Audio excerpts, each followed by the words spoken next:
குறுகிய மனம் கொண்ட முதல்வர் அவர்களுக்கு ஒரு சில கேள்விகள்.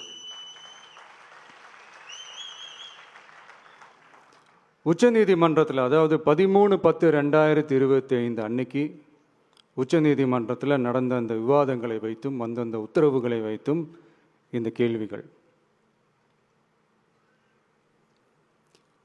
இப்படி பொய் மூட்டைகளாக நம்மளை பற்றி இந்த அவதூறுகளை அவிழ்த்து விட்ட முதல்வர் அவர்களுக்கும் திமுக அரசுக்கும் சார்பாக கோடிகளை கொட்டி அமர்த்தப்பட்ட அறிவார்ந்த வழக்கறிஞர்கள் அவங்க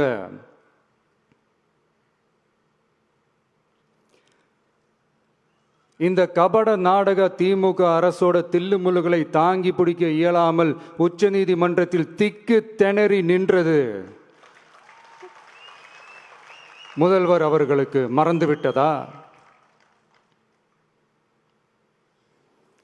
இந்த கரூர் சம்பவத்துக்கு அப்புறமே அவசரமாக ஒரு தனிநபர் ஆணையம், அந்த தனிநபர் ஆணையத்தை அவமதிக்கிற மாதிரி அரசு உயர் அதிகாரிகள், காவல்துறை உயர் அதிகாரிகள் எல்லாருமே நம்மளை பற்றி ஃபுல்லாக இந்த அவதூறுகள் பரப்பி ஒரு செய்தியாளர்கள் சந்திப்பு அவசரமாக. இதெல்லாம் ஏன் நடக்குது, எதுக்காக நடக்குது அப்படின்னு ஒட்டுமொத்த தமிழக மக்களும் கேள்வி கேட்க ஆரம்பிச்சாங்க. இதுவும் தமிழக முதல்வர் மறந்துட்டாரா? அதுக்கப்புறம் அந்த தனிநபர் ஆணையத்தை தலையிலேயே கொட்டி வீட்டுக்கு அனுப்பிச்சிட்டாங்க. அது வேறு விஷயம். இப்படிலாம் கேள்வி கேட்ட உடனே ஏதாவது பதில் சொல்லி ஆகணும்ல. அதனால சட்டமன்றத்தில் பேசும்போது உண்மை நிலையை தெளிவுபடுத்தத்தான் அப்படின்னு ஏதோ இந்த சட்ட ரீதியாகவும் சத்தியத்திற்காகவும் நடந்தது போல ஏதோ சாமர்த்தியமாக பேசுகிறதா நினச்சி பேசியிருக்காங்க. இப்படி ஒரு 50 வருஷமாக பொது வாழ்க்கையில் இருக்கிற ஒருத்தவங்க ஒரு முதல்வர் அவர்கள் சொன்னது எவ்வளவு பெரிய ஒரு வடிகட்டின பொய், சப்பை கட்டுன்னு நான் சொல்லலை, உச்ச நீதிமன்றம் சொல்லியிருக்கிறாங்க. அவங்க சொன்னதெல்லாம் கொஞ்சம் என்னன்னு கொஞ்சம் லைட்டாக பார்ப்போமா?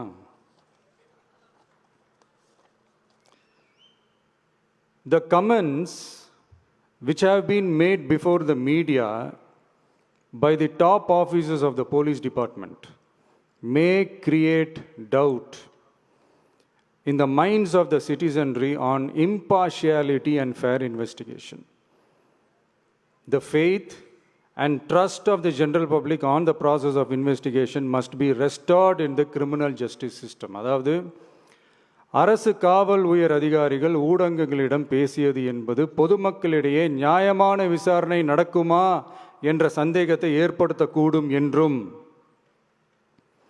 நியாயமான விசாரணை மூலமே அந்த சந்தேகத்தை மீட்டெடுத்தே ஆக வேண்டும் என்றும் உச்சநீதிமன்றம் தமிழக அரசின் தலையில் ஓங்கி நறுக்கு நறுக்கு நறுக்கு என்று கொட்டியதை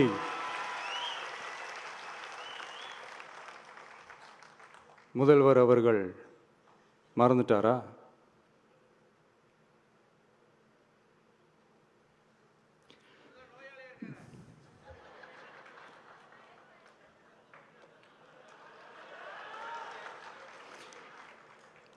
மாண்புமை சென்னை உயர்நீதிமன்றத்தின் மாண்புமிகு நீதியரசர் SIT அமைத்து உத்தரவிட்டார் அல்லவா?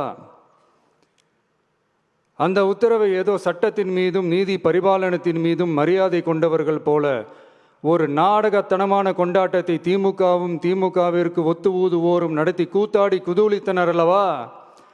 தாவேகாவிற்கு எதிராகவும் நமக்கு எதிராகவும் உயர்நீதிமன்ற மாண்புமிகு நீதியரசர் தீர்ப்பளித்து விட்டதாக விதந்தோதி விழா எடுத்தனர் அல்லவா? அந்த உத்தரவை குறித்து சொல்லும்போது எந்த ஆவணத்தின் அடிப்படையில் அந்த உத்தரவு அமைக்கப்பட்டது? நான் கேட்கல, உச்ச நீதிமன்றம் கேட்டிருக்கிறாங்க. The judgment is completely silent about how learned single judge arrived at such a conclusion and what material was pursued by the court என்று உச்ச நீதிமன்றம் உரத்த குரலில் கேள்வி கேட்டது. அப்போதும் கூட உச்சநீதிமன்றத்தில் திமுக அரசுக்காக வாதாடிய அறிவார்ந்த மூத்த வழக்கறிஞர்கள் பதில் சொல்ல இயலாமல் வாய் மூடி மௌனம் காத்ததை நாடே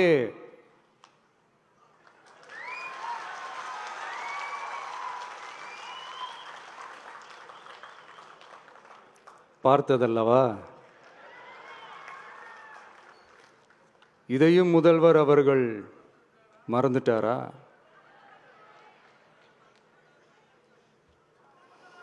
Such petition ought to be dealt with by the division bench, registering as public interest litigation in right earnest and not to be dealt with by a single bench. அதாவது பொது வழிகாட்டு முறைகளான எஸ்ஓபி அமைக்கப்பட்டு வெளியிட வேண்டும் என்ற கோரிக்கையுடன் வந்த ரிட் மனுவை நீதிபதிகள் டிவிஷன் பெஞ்ச் தான் கையாள வேண்டும்,